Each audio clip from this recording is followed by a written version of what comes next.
గోబరాతిరి వచ్చి కూతబెట్టిన ఎంత ప్రజలు తిట్టుదురు ఆర్చి బహువిధములా.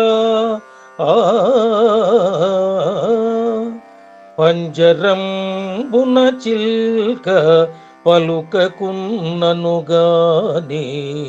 బలిమి జేతురు దాన్ని పలుకుమనుచు. కొంటె మానవుడు భక్తుల గేలిసేయంగా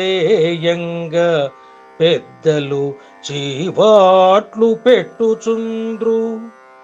జ్ఞాని అయినతడెంత మౌనమూనినగాని మందలింతురు పుణ్య మనుజులంతా.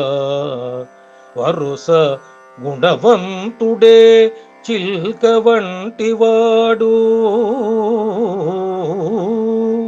బెరికి గుణమున్న పలుగాకి పెద్ద పిట్ట.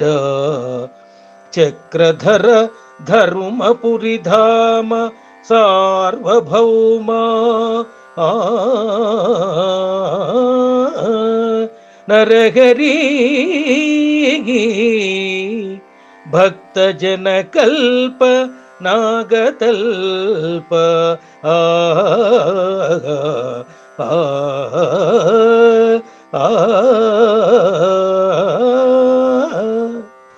భావం: ఓ నరహరి, పెద్దపిట్ట రాత్రి వచ్చి కూత పెడుతుంటే ప్రజలు అరుస్తూ దానిని బహువిధాలుగా తిడుతుంటారు.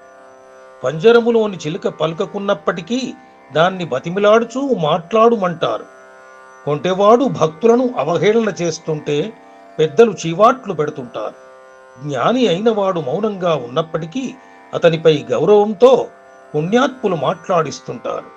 ఇక్కడ సుగుణాలు కలిగినవాడు చిలుక వంటివాడు, బెరికి గుణం గలవాడు పెద్దపిట్ట వంటివాడు అంటూ జ్ఞానవంతుడికి జ్ఞానహీనుడికి గల తేడాను చూపుతూ, జ్ఞానం కలవాడే దైవాన్ని ఆరాధించి భక్తితో ఉంటాడని, అతనినే అందరూ ఆరాధనా భావముతో చూస్తారని తెలుపుతాడు శేషప్ప.